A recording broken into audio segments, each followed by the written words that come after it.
Everything is personal right here. Everything is personal right here.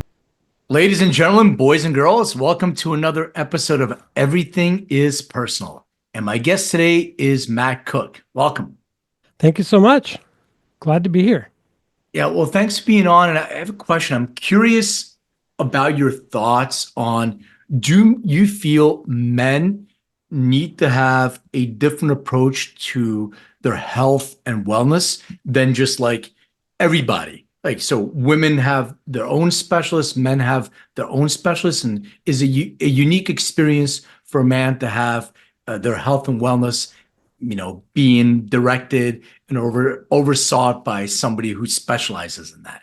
Well, you know what? You're so blessed if you find anybody who can really help you with your health. It's so hard to do. And if it's a man, a woman, whatever. Yeah, I think so. I think men and women have different needs, but I find it probably 5% of the time people go to a doctor and they get a decent response and a result. 95% of the time it's just not. For example, a woman, I've coached like 80,000 men over the years, but I also coach girlfriends and wives and stuff occasionally. I had a woman that had breast cancer and she was given a aromatase inhibitor, which causes vaginal atrophy. So she has painful intercourse. So her husband is concerned about this. And the doctor never mentioned any of this. That's very typical. So men will go to a urologist. They have prostate issues. And a lot of guys that I've worked with have had prostate issues, or maybe they've had their prostate removed. They have had radiation, chemo, maybe. And so the doctor should tell the men that they need to do certain things like using a penis pump when they're done with the surgery because they can then recover their sexual function, but they usually don't. So I just find that so much of this is not even a crapshoot. It's just unlikely that men will get good, good conversation with their doctor. It's just not even likely. So, but fortunately now we have AIs and things we can do research on, and we can find stuff out, and we go to the doctor somewhat more intelligent than in the past, even with the search engines. And I find that very useful because you can actually find stuff out and talk to your doctor about it. Yeah. And the doctor may go, oh yeah, and they may tell you something that they wouldn't have told you otherwise if you hadn't come in so well prepared. Yeah, no, I agree with you. One of the reasons why my company does what we do is for that reason. It's precision health and wellness, but looking at your genetics and epigenetics, and we're having to educate healthcare professionals on yes, different things. So it used to be this whole notion of, you're a doctor, take 2 of these and call me in the morning, and nobody ever questions it. And now with Dr. Google and everybody else, it's like, well, why? So I find it that having a collaborative experience with a healthcare professional, it's a partnership, right? You're both in a partnership for your health and wellness. So he's or she is your partner on that path. And I was wondering, like, was there a turning point in your life that you realized that mainstream health medicine doesn't align with like your purpose and you have to look at other things to do? Yeah, that's a great point. Len, every bad thing I've had happen has ended up being a good thing. When I was born, I had a very, very bad autoimmune disease, and I would go to the doctor literally every day. For one point, I had 10 injections every single day. I had to go to the doctor and get 10 shots when I was like 2. I still remember it though. And it just went on and on. It got worse and worse. And the treatment changed over the years as the philosophy of the doctors changed. And what it changed to was that they sort of felt like, now we can do something about this. We have more and more medications. Whereas before, early on, it was like, we can't really do anything about it, but we can help you with symptoms. Then it was like, well, you should take all these pills and inhalers and things. And so I felt, and doctors that I talked to sort of collaborated, that if I continued on this path, I would probably not even be alive by age 50. And so at some point, I stumbled on this weird Russian professor, Konstantin Buteyko, who did this work in the Soviet Union. And I started down this path. And at that point, I did something that you're never supposed to do. I threw away all my medications. Okay, don't do what I did. I literally stopped taking them all and got rid of all of them. And I never had to take them again. Never. And it was just so striking. I did have 6 months. It was a little bit difficult, the adjustment and everything, but I started to run and I could never even walk in my life without just being so out of breath. I was always in and out of emergency rooms before, even when I would do some simple exercise, I could end up in the ER. And after this, I was able to run and that was just what showed me. The doctors never brought this up, never told me. So I went back to my doctor one last time. I said, because I was hoping I might renew a prescription for something if I needed it for rescue purposes. And I said, well, I did this thing and I've got no more problems, zero problems. And she said, oh, good. Well, I'm glad it worked. And then she had no interest. She didn't ask me a follow-up question, no interest in what I was doing. Yeah. And that's been my experience all along, actually. Yeah, well, I find it fascinating that Western medicine. I'm not even sure if it's Western medicine per se. It's not. It's pharmaceutical based medicine, I should say, and trying to address symptoms rather than the root cause is. I mean, we're really good at that in this country. Somebody comes in. I had this interaction with a doctor not that long ago. There was a pain, and the guy says to me, "Well, I have a shot. We can give you a shot." And I was like, well, no, but isn't the pain the indicator of something that's happening? If you give me a shot for my pain, I'm not going to feel it as an analgesic, but it doesn't address what's causing the pain. Don't we want to kind of follow the road a little bit to the root cause kind of thing? Is like, oh, we know what it is. We can perform surgery. Okay. Yeah, Well, that's it. It's surgery, of course. surgery. My body wants to heal, just give it space to heal. But I want to dive into it a little bit deeper. But since you started talking about this, I wanted to talk about sort of how you grew up. Where did you grow up? I grew up in Los Angeles and I grew up in the hills of LA. And my father was a physician, actually. And he was a pretty healthy guy. And then, eventually when my father he started to take pills that he would prescribe to his patients. He was taking them, and then he kind of went downhill. So, So were your parents together growing up? Do you have siblings? no, I had three siblings, and they were I was probably the straw that broke the camel's back. My mother brought me home from the hospital, and my dad was like, "Oh God, another kid," and like he was out of there, and so my parents were divorced when I was a little infant. Okay, but you had a decent relationship with both your parents? I did. Yeah, I did. So as a kid growing up, what were your interests? Were you like a kid that was into sports? Were you into, well, because you had a condition, so maybe not. Were you That's right. into I art? didn't. Were you into reading? Like what Yeah, so I would go to the library and they had a limit on how many books that you could get, and I would always hit that limit. My mother would take me and I'd read every book, and then I would want to go back to the library. All I did was read my entire childhood. I just did nothing but read. I would read books every day. I'd read books, books, books, books. I also my mother believed a lot in music, and so I played the piano and played trombone. So I had that, but basically I just read my whole childhood, which I'm very fortunate. I think if I grew up now, I'd have all these distractions. I would be into all these other things. I'd probably never read a book. So, that's the best way to learn. But was there something that you wanted? Were you thinking that I'm going to go and follow my father's footsteps and be a healthcare professional, be a physician, or was there something else that you wanted to do? well, you have to think about something. My dad was a psychiatrist. And psychiatrists are weird. So I never ever even know, is he really a doctor? I knew he was, but it never seemed like it. So I never really wanted to be a doctor and had no interest in medicine. I thought maybe I'd be a marine biologist, but then I just dropped out of high school. I got so tired of it. When I was about 12, I asked my mother, because she had custody, I said, can I go to UCLA? Can I go to college? Because I don't like school. I'm bored. I want to go to college.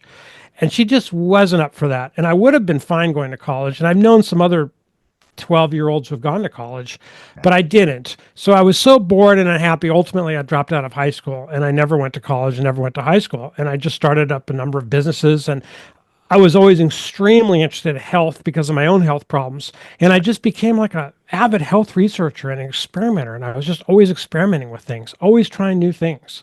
And that's kind of what led me into this career path, actually. But I never felt any attraction to being a doctor, actually. So when you're talking about health and wellness. When did the sexual health part of it come into play? Was there something you said, like, in yourself, you were talking to friends and Yeah. started having this open conversation? I had a problem. I had ED as a teenager. I mean, I could masturbate just fine, but as it turns out later, as I became a health and sex researcher, I realized that men who get into porn early, a lot of times have ED. Hmm. And I saw it with literally thousands of men that I've coached, and then I understood the whole thing. And I got into it very, very early. I went to the bookstore, and because I was a big reader, and I went onto the A's, and they had this books by Anonymous that were actually erotica written in the 19th century that they sell, and they would sell it to me or any kid or anybody.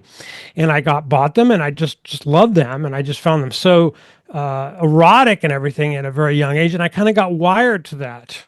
And so when it was time to be with the real girl, I couldn't get it up, and I was embarrassed and ashamed. And this happened a number of times. I had some girlfriends, I lost them, and that was really what led me into being a sex researcher.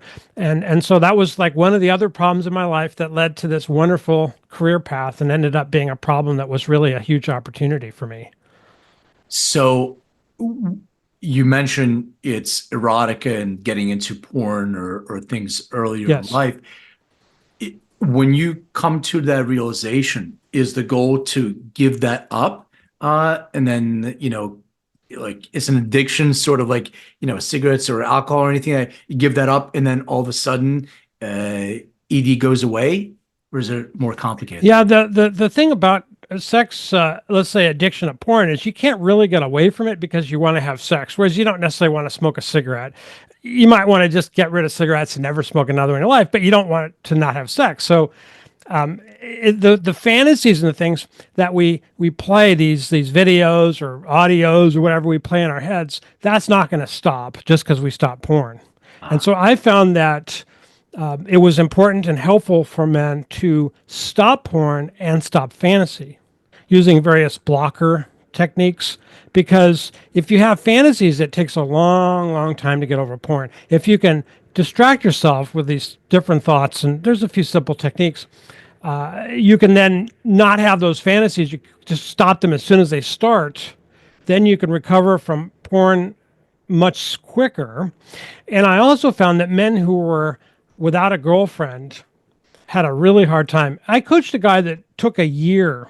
He had never had a successful orgasm or erection with a woman, and he was in his 40s. Never. And so I worked with him for a year, and it was terrible porn addiction. I finally got, many, many setbacks, many times when he fell out and ended up using porn again.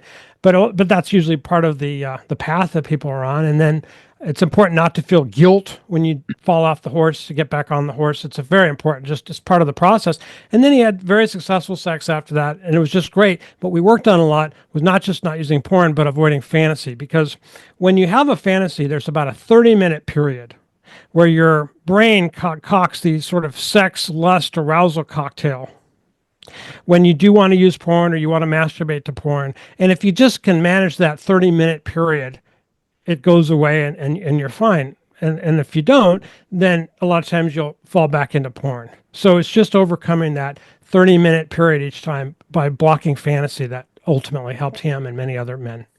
How do you know that you have an issue? Because, masturbation is normal. Now we have accessibility to porn. Before I remember I was stealing shoplifting. Don't do this, kids. But I was a kid. I went to the store. It was the most. By the way, maybe this was an issue for me. In Because what would happen is I went and got some Playboys or Hustle, whatever it was, Yeah. in a bookstore, and I shoplifted them and Yeah. brought them home. My mom was changing my sheets in my bed, and I had them like underneath my mattress. I guess when she picked up the mattress, she made me go back to the store, Oh. apologize, and return them. So Oh, I had wow. this, yeah, I had That's this whole, embarrassing. Wow. so embarrassing, Gosh, so I can embarrassing. imagine. Yeah. Because So you probably stole them because you didn't want to walk up to the guy, hand him some porn, and say, I'm buying this. Well, I was a kid. I don't think they would have sold it to They me probably anyway. wouldn't have saw. Well, they But sold me you're porn. right. Yeah, well, you're right. Maybe it was like that. But yeah, no, I wonder. Of course, you're embarrassed, and you're not as a kid, as a boy who's becoming a man. You're trying to discover all these things in yourself, and it's embarrassing, especially if it's your mom. And there was a couple moments, and I'm being completely transparent on this, but I remember I would ejaculate in a sock, and my Hmm. mom one time came to me and she goes, your socks and you have stains. Stop doing that in your sock. And look, again, Yeah. embarrassing, Yeah. Well, So that probably affected the person that does the laundry knows a lot about you, a I lot of know, right? secrets. Exactly. So it was like, okay, well, maybe. So the point I'm trying to make is, if I'm doing that, I'm trying to discover and I'm trying to uncover. Yeah. When does that become an issue? When is the tipping point? Is porn and fantasy is healthy up until the point that it's not healthy, I Yeah, guess. I don't think porn is healthy. Now, I Okay. do, ironically enough, I guess, given my background and what I've described, I do find that I can recommend erotic written material to men and they have a lot fewer problems with it. I recommend that men avoid video porn completely Okay. and all forms of video porn. I think it's because it basically gets you wired to this. There's a lot of things it does. The ideal of things, the ideal form. It's a recipe for being kind of unhappy. Honestly, there's a lot of other problems with porn, and I'm not talking morally or the people in it shouldn't be doing it. It's bad. I'm just talking about from a man's point of view or women. Women are like the fastest growing segment of porn users. It's just makes you very unhappy.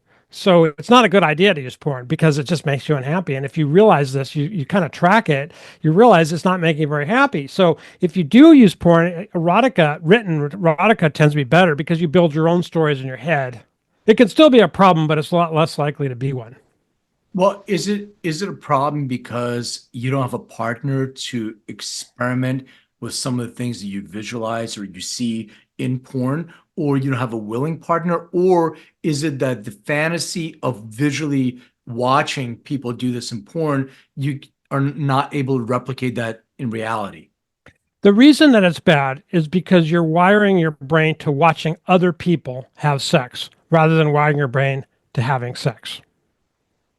And yeah, and so we have a reward circuitry in our brain, which sort of the master reward hormone is dopamine.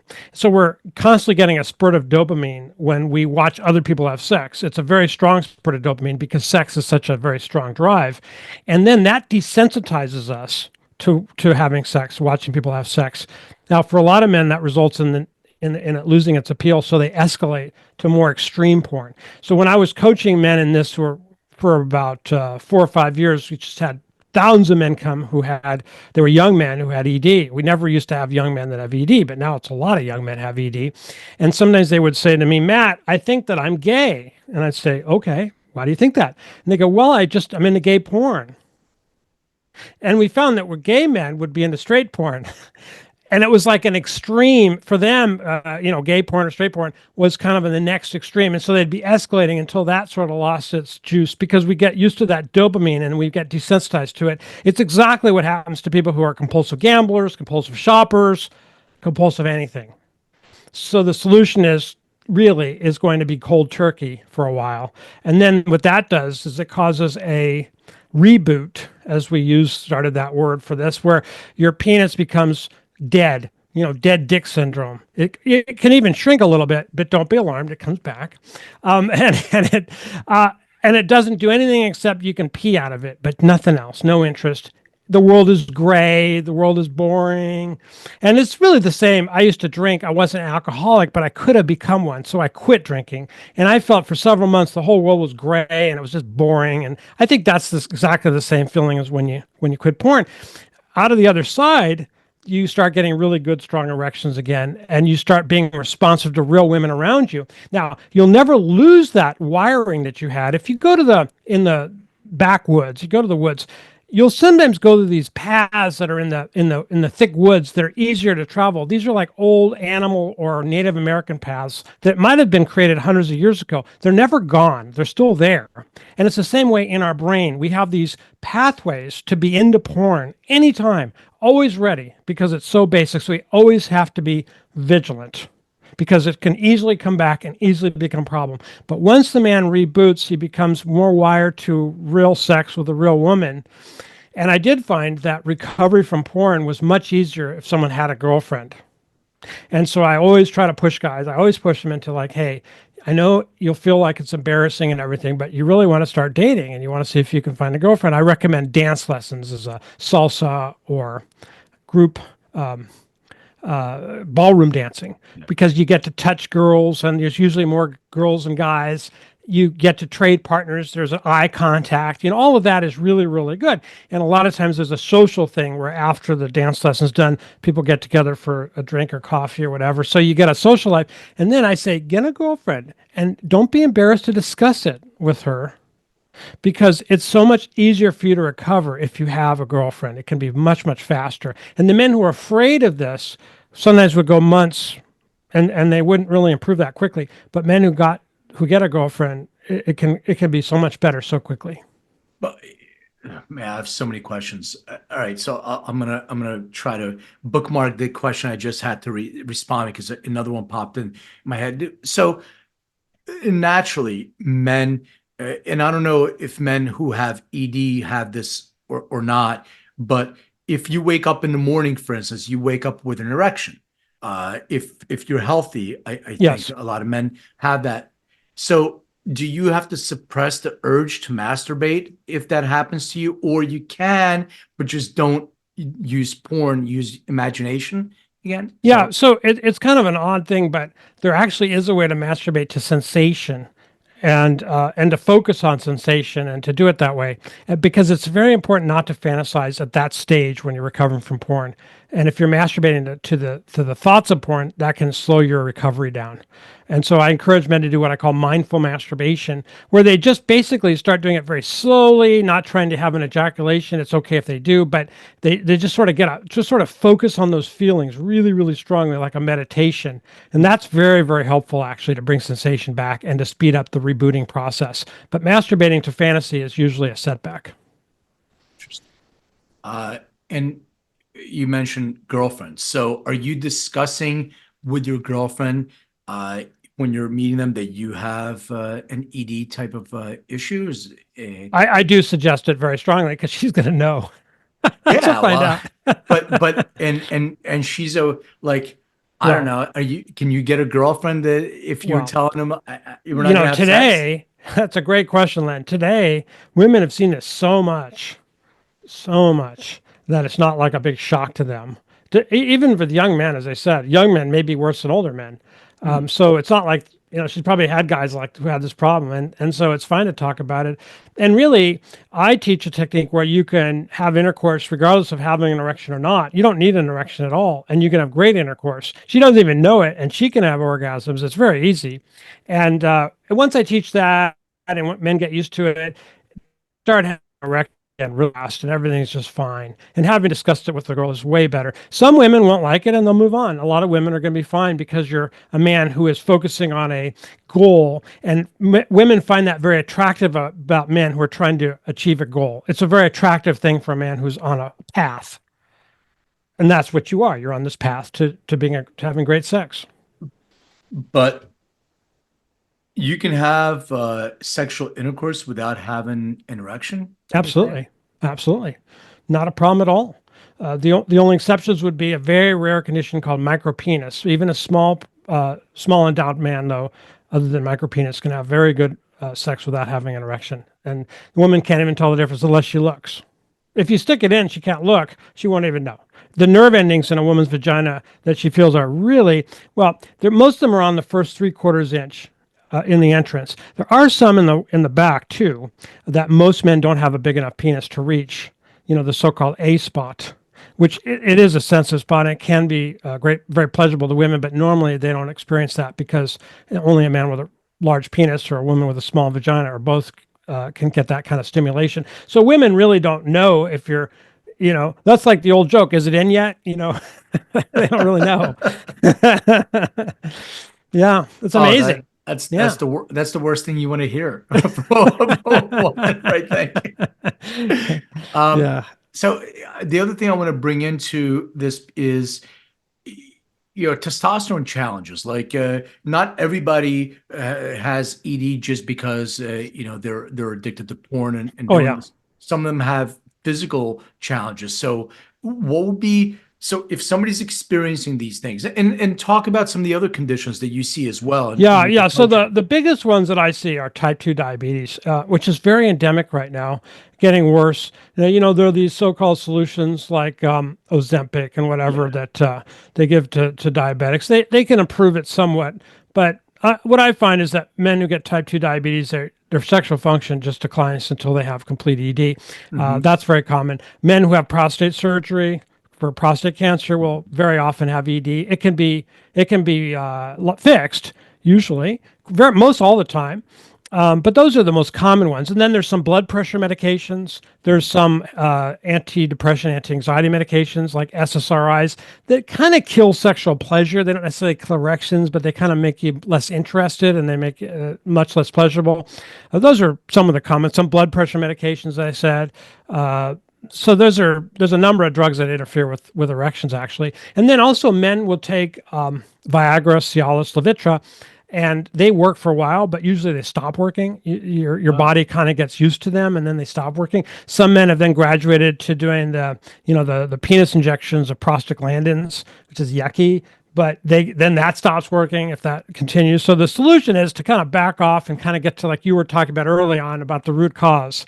And I found when I was doing this, I started working with guys with porn. Then I found all these guys that had ED that wasn't porn caused. And I was a health researcher and I started helping these people with these various protocols for all sorts of things.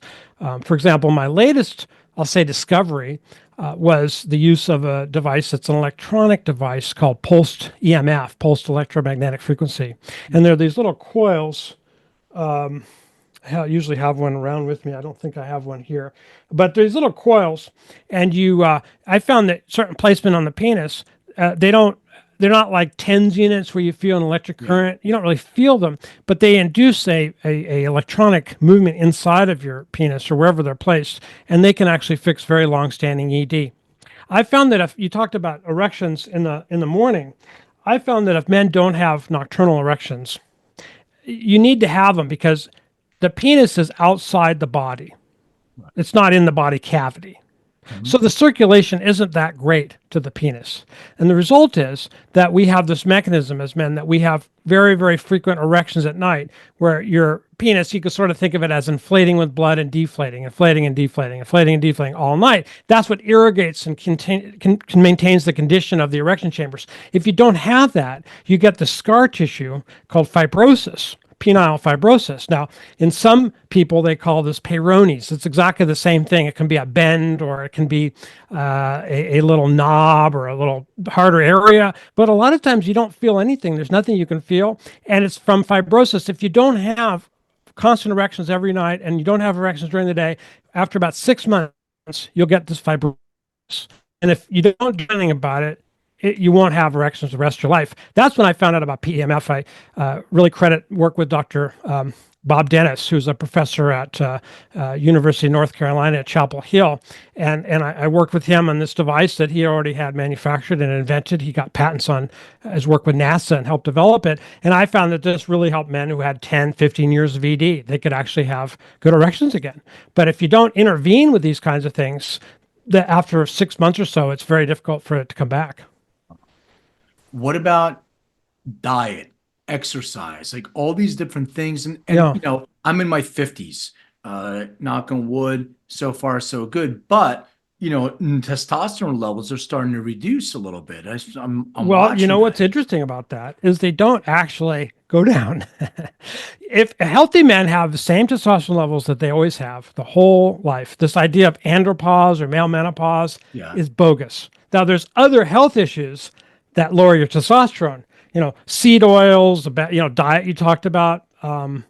There's a lot of different things, drugs that people might be taking that can lower that can cause lower testosterone. For example, statins are a very, very commonly prescribed drug right now, and statins lower testosterone levels. There's no question. They interfere with the chain of production of testosterone, which is cholesterol, the pregnenolone, to various downstream steroid hormones, including testosterone and dihydrotestosterone, DHT. So that's interfered with. So testosterone get lower when you take statins. But if you're a healthy man, my testosterone is like 900. I'm 64 years old. I intend it'll be that way the rest of my life. What does though change is it does your body, your cells' uptake of testosterone can decline as you get older.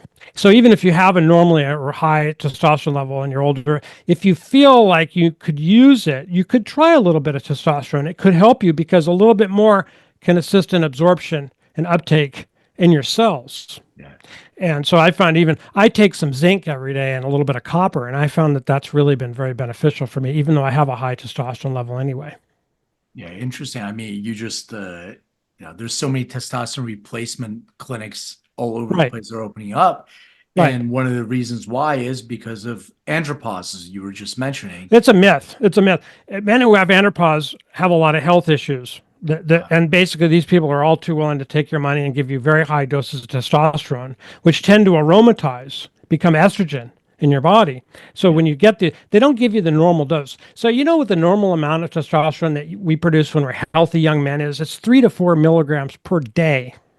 3 to 4 milligrams per day. That's the normal amount if we're healthy. And they give you 100, 200 milligrams at a time. Now they do it in a form which is they call esterified. It'll have some other ester attached to it, which allows it to linger in the body for a really long time. But it will aromatize. It will increase your estrogen levels as well. And sometimes they give people, okay, that's no problem. We'll give you exemestane. We'll give you an anastrozole, letrozole. We'll give you an aromatase inhibitor. So it's one pill to solve the problems of too much testosterone. I found a very simple way of using 2 or 3 milligrams of testosterone, if you want to, in their belly button. The belly button has about 80 or 90% absorption. And you mix it with a little vitamin E liquid.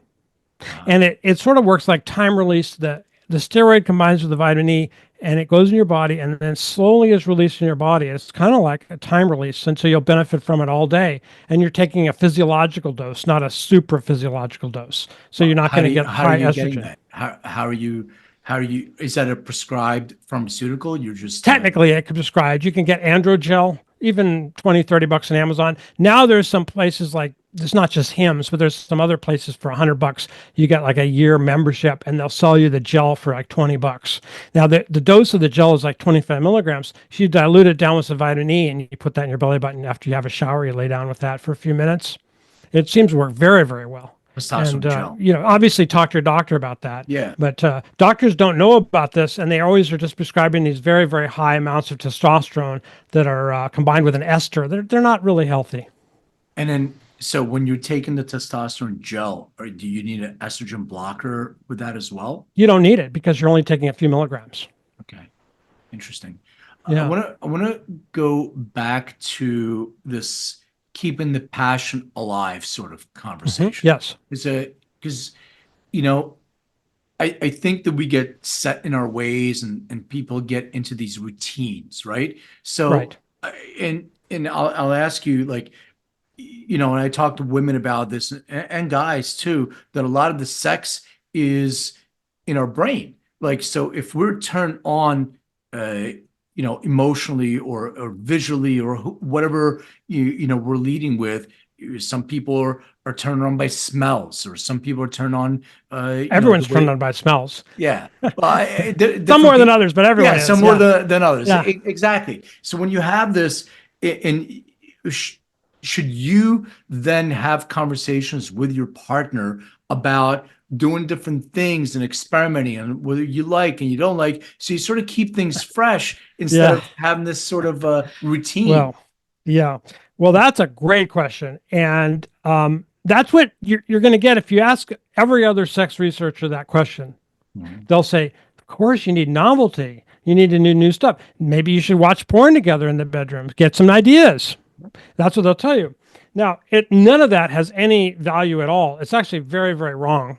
And it sounds right, but it's very, very wrong. And so what I got into this sex research not just because of my own ED, but also because I discovered the secret to having the most amazing relationship that anybody could ever dream of sustainably. And then it just gets even better with the most amazing sex that you could have twice a day for the rest of your life. That's why I got into this.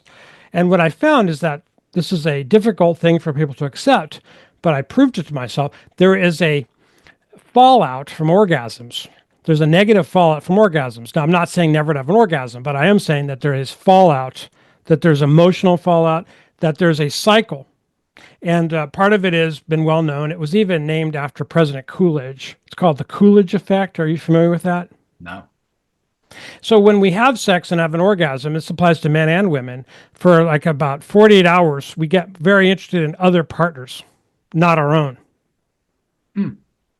That's called the Coolidge effect because of a story that I want from President Coolidge. And so also we get kind of like wanting to separate. We get sort of emotional. It's always been well known for men that if you come and then you have an athletic event, you're not going to do as well with it, you know. So coach used to tell people, don't have sex the night before your, you know, boxers. They used to tell boxers all the time, you know. Yeah. Except Mike Tyson would do it anyway.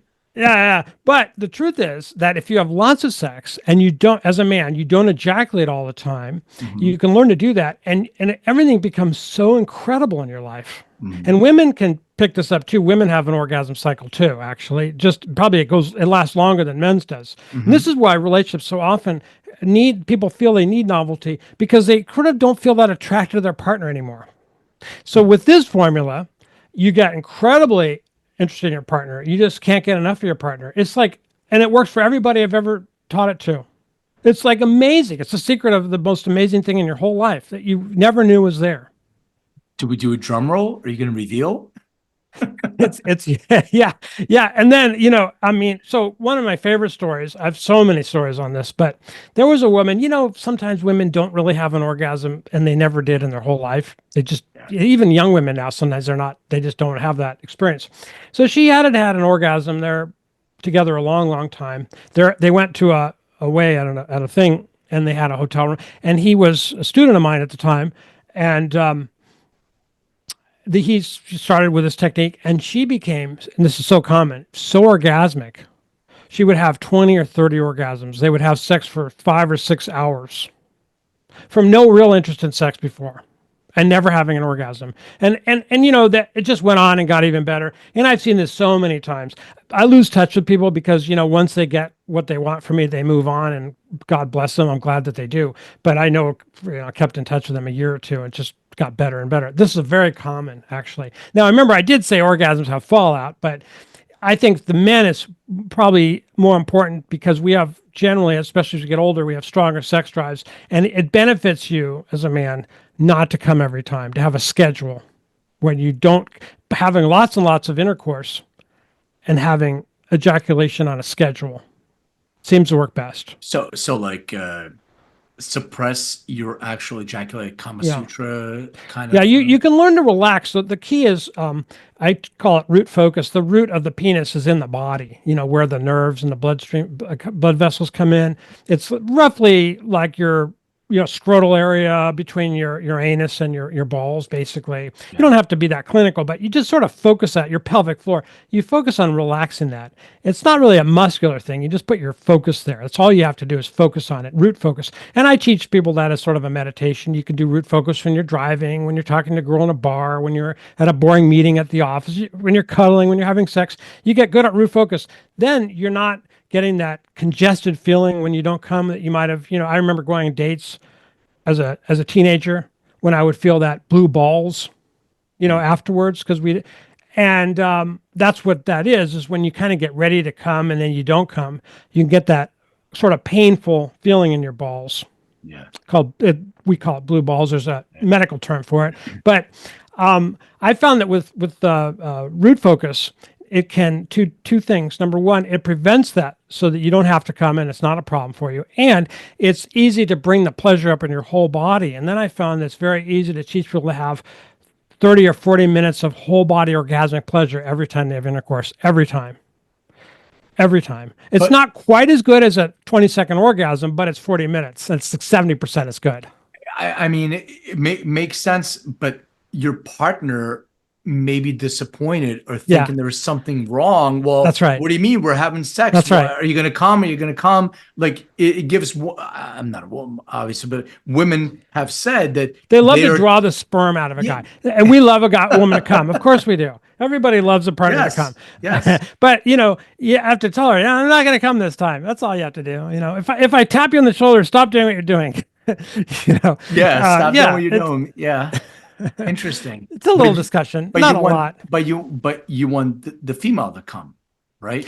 No, I just think it's better not to tell someone what else to do, especially in the bedroom. So a lot of times I find that women will experience this enormous freedom, like this woman in my story did, because the man's penis is no longer dictating that she's got 5 minutes, So she has this sexual space that she begins exploring. So a lot of women go from being one orgasm girl to 10 or 15.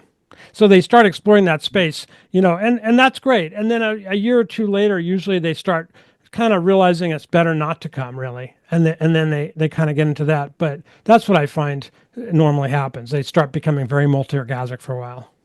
So I want to go back to my question and sort of expand it a little bit more because the whole thing of emotional and mental connection. So are there things that you can do to improve that first? Like you're saying, let's keep it less physical, but Very let's physical, very physical. very physical. Very physical. Lots of cuddling, lots of kissing. Okay. People stop kissing after a while in a relationship. Kissing on the mouth, Yeah. looking into each other's eyes. Uh, If she doesn't, not used to that, hey, look into my eyes. Just look for like a minute. Let's try to see if we can do a minute. Maybe you can do it, be a little dominant and get that going. Hugging, kissing, stroking, cuddling, having sex frequently as possible. Like I like twice a day. yeah. And all that without ejaculating all the time builds incredible connection that you just can't even dream that you can have this relationship with somebody else. And it totally is sustainable and just continues on and on. And it's a great example for your children, for other people. You have the most loving connection, the best that you could ever have. That's what everybody wants. It's not random. It's built in as a program that we can run this way. So you're experiencing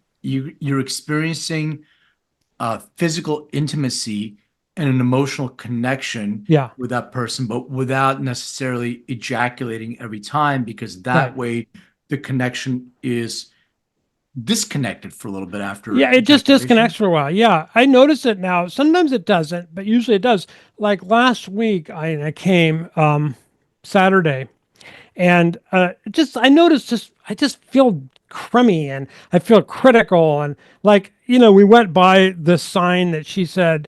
My wife Jody, she said, "Oh, we saw the sign back there." I go, "No, we didn't. I didn't see it. It wasn't there. I was just an asshole." Okay, and that's how it kind of manifests for me. And I'm feeling, why did I feel so shitty? Oh yeah, I came this morning. Ugh. Once I get through that day, the next day is much better. It's fine. One more question on this topic in terms of having the erection when you wake up.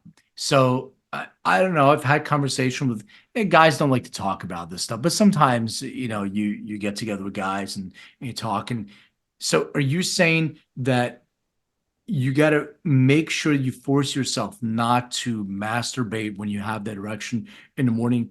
Keep it, hold it, and No, you can edge. You can edge. Just try not to fantasize. Just do feeling. It's absolutely wonderful to have that physical sensation. I do recommend using lubricant. but not to come, like just Yeah, or that's right. Not to come. so you masturbate, but you make sure that you masturbate to a point where you don't come. That's correct. Like edging, as I say, people masturbate, they edge, they can make it last for hours and usually they come at the end, but you don't come at the end and you don't use porn. It's a very, very good thing to do. It's is good if good? you have frequent erections and you have frequent sex with a partner, with yourself, without coming. It'll increase your sex drive. It'll increase your feelings for other women. It'll increase your feelings for your partner. It makes your life wonderful. It just is like, I think of it, we're very fortunate as men to have this because it's sort of like we're in these rapids and we're a boat and we could just be carried through to our goals this way with our very strong sex drive. If we come all the time, we never realize that we have that. We're not in the rapids anymore. What about this whole I don't know, maybe it's a myth. You lose it, use it or lose it kind of thing. Yeah. Is that a myth? No, there's a lot to that. Like I said, penile fibrosis would be an example. If you don't use it, you lose it. You can get it back, but it's harder. So I do recommend that you have a lot of erections and maybe half an hour, an hour a day that you masturbate without coming, and on a schedule, maybe every. It depends on your health. So, but if you have erections and you masturbate or have partner sex for like an hour a day, that's ideal. That would be very good, or even longer. That's excellent. Very good for your health, very good for your sex life, very good for your sex drive. A lot of guys, like, it's hard to go approach women. It's hard to go into the apps and go through this. It's so much better when you have this strong sex drive, when you're really centered on your masculinity this way. It's incredible, really. It makes everything so much easier, just letting the rapids carry you down to your goals. So masturbate for an hour or have sex, but without actually Yeah. to completion. So you want to have a schedule because you do want to come fairly often, because I found that if there's a whole cult now on Reddit called, not just on Reddit, but they call it NoFap on Reddit. No masturbation, no coming. It's also been known as semen retention. I'm sure you've heard that term. After a while, the sperm, there's a lot of cost, biological cost to making sperm, and I mean sperm, not the semen, but sperm itself, the little swimmers. It costs a lot to our body to make those, and they only have a limited life. And so what happens if you don't come? They will have to be killed off by your body's antibodies and then resorb back into your body, which is not a good process, and actually creates antibodies to your own sperm, which is not a good thing. It increases your chance of getting prostate cancer. So I recommend an ejaculation schedule. I don't recommend people just don't come. And so if you're like on medication and you've got some health issues, maybe once a week. If you're a healthy young man, maybe once every 2 or 3 days. If you're someone like me, maybe every 3 days or 4 days. Seems to be about right. And if I don't come, my erections get really kind of bad. So that's why I found this out. They're just not very good. So try to get a schedule that's every couple of few days. Because your brain will want to ejaculate. It will tell you, "Oh, I should ejaculate now." That's our brain loves it. That's the thing. So you have to kind of use our higher power. Definitely not daily. Definitely not daily. No. It's never daily. I would say a 20-year-old, it might be every 2 or 3 days if he's healthy. But every 2 or 3 days, every 3 days probably, every 4 days for some men who are healthy or older, and then up to every week or two, or even every 2 weeks for men who are in their or older who have they take a lot of pills.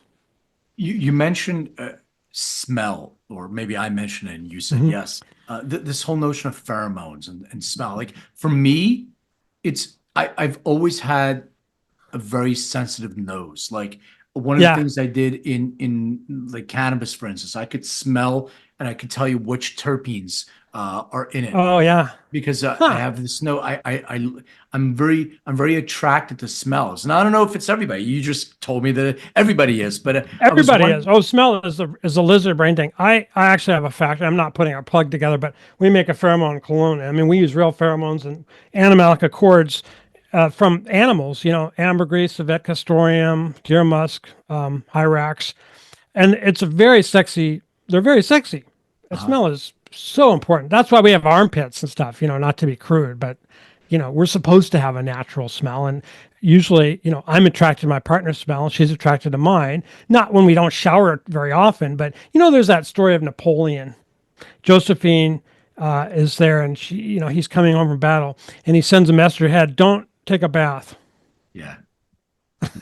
Yeah, because he likes her smell. So are there specific smells or pheromones, or the ones that are unattractive? So like, and I'm just thinking maybe people don't have these conversations with their partners often enough, where they like the certain smell, they never talk about it. Now there's a different smell or something that doesn't feel right, and doesn't turn them on. So you have to have a conversation. I think you have to build. Yeah, the worst thing for women is birth control pills, because they destroy their sense of smell and their sense of wanting the smell of their partner.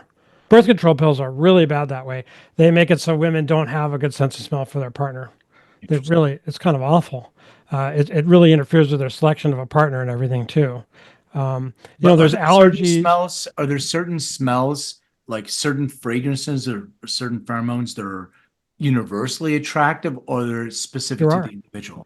Yeah, you are. Of course, again, I'm not objective because I have a You have factory and your make own, these yeah, things. yeah. But yeah, there are, and that's why they've been used for thousands of years for perfumes, and they're absolutely amazing. Now, they don't sell them in other perfumes. They just don't have them because they're expensive, and we use real ones. Sometimes we use an accord if we don't want to be cruel to an animal. So we use certain accords, but they're really like the same chemically practically. And they're very attractive and they make something more attractive. Now, what people think about pheromones is they're not going to change someone's behavior completely. But when you're wearing them, you notice women are just giving you little signals of interest that they weren't giving you before.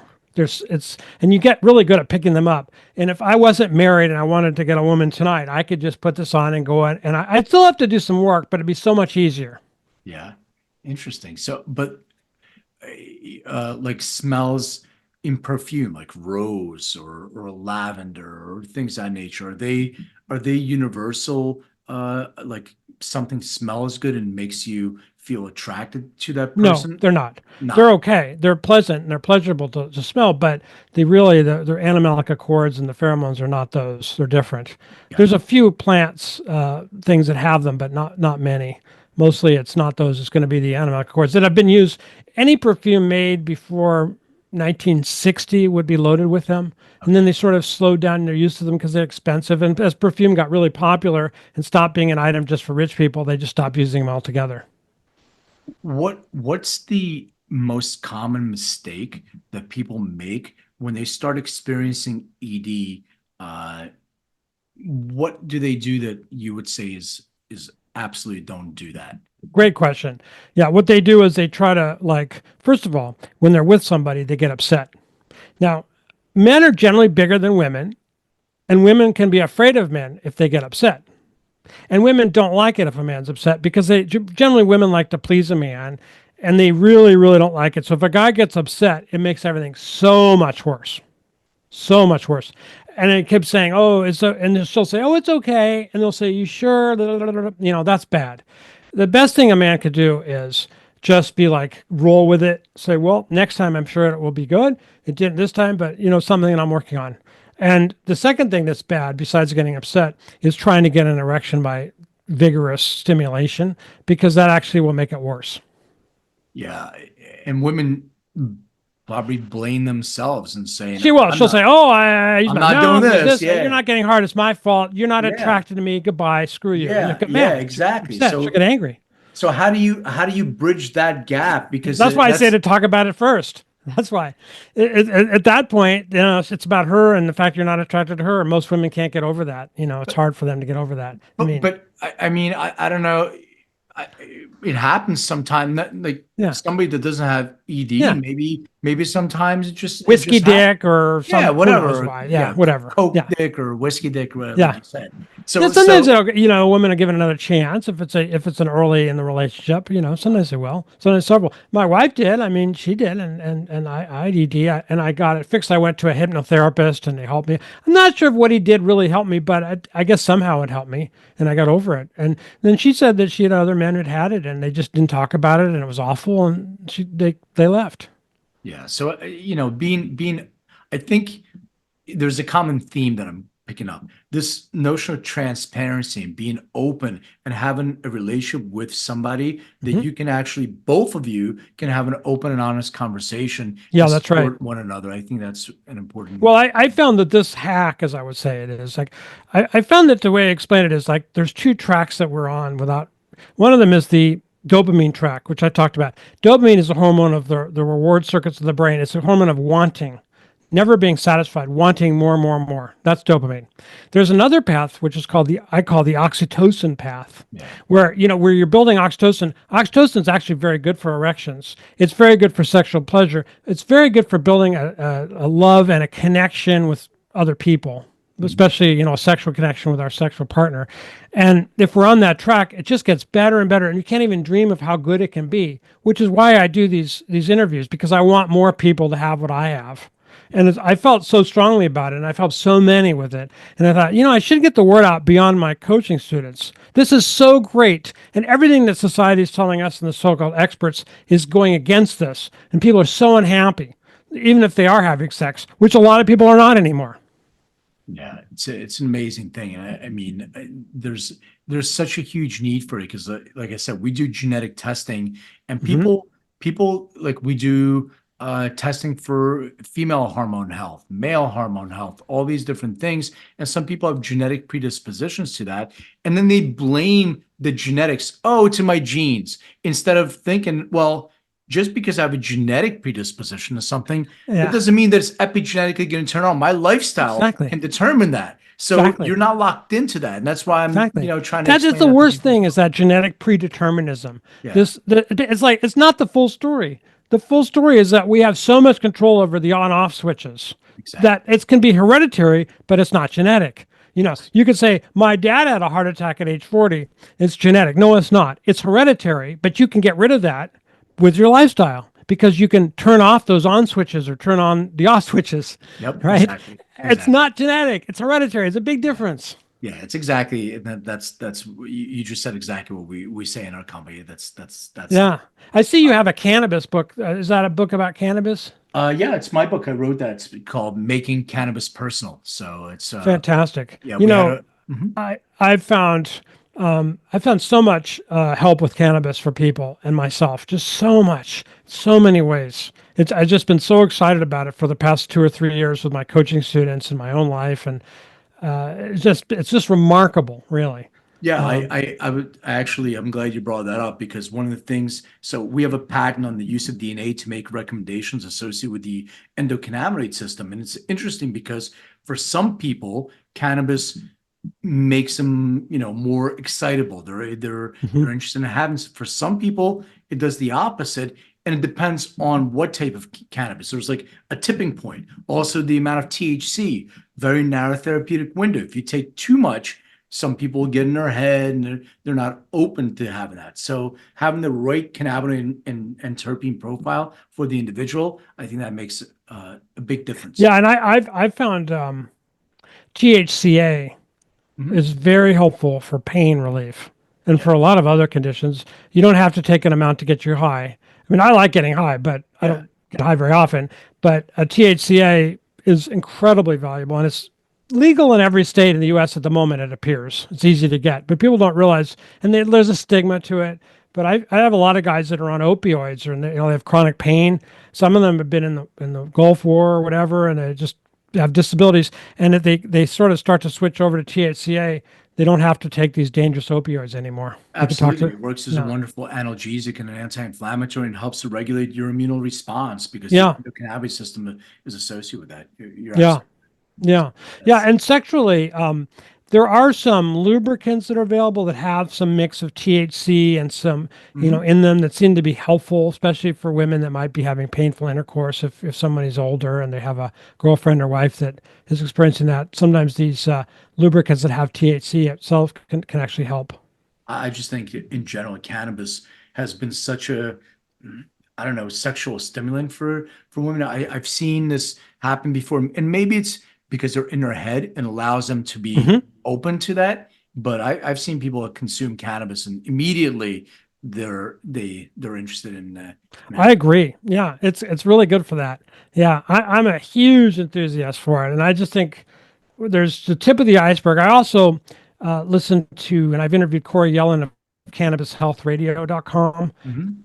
Corey and Ian of this, and they just interview people that have had terrible health problems that they fixed with cannabis. Yeah. Most of them have had cancer, and they've had 10 surgeries, and they're like practically dead. The doctor says you got 2 months to live, and then they start on cannabis and they're fine. But I've talked to some of them have never done cannabis. I mean, never done conventional treatment, and they got completely better. Again, I'm not telling anybody to do anything, but I interviewed somebody recently myself who had a tumor sticking out of his chest, and he had metastatic cancer all over his body. The doctor said he had like a month or 2 to live. And that was like 12 years ago. And he didn't believe the doctor, and he just started to very, very high THC, like a gram and a half THC a day. And it got rid of it. Again, I'm not telling people not to talk to the doctor. I mean, I've experienced it with many, many people. I've been doing this for 27 years or so. Yeah. And that's where we see we used to have in my old practice, we used to have people that were given up to 6 months to live. And they Yeah. would live for 6, 10 years. Yeah. Yeah, I know. And if you listen, I just say go listen to Cannabis Health Radio and then come back and ask me for if you want to know where to find things or what I might suggest. Because then you get like, oh my God, this really could work because you just need some social proof. There is so much pressure on people to go to the doctor and from their family as well. Go to the doctor, do what the doctor says.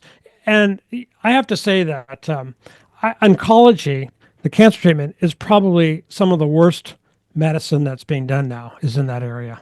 I don't think it saves lives. I'm not really sure, but I think it's a huge financial racket. A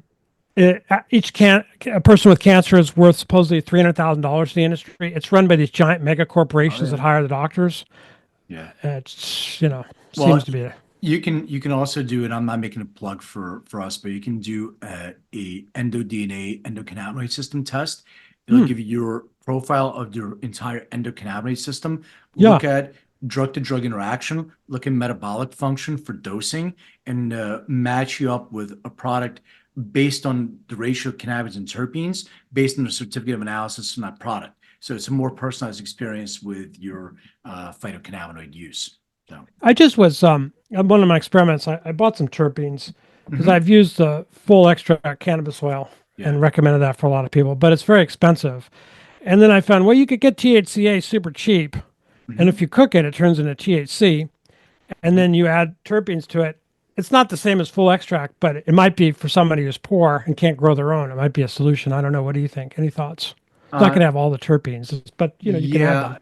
My opinion is if you're going to go down that route, Mm-hmm. what you should do is decarboxylate the flower itself. So Right. if you press it with heat, Yeah. it'll decarboxylate it, and Then you you'll could have grind it up. rosin.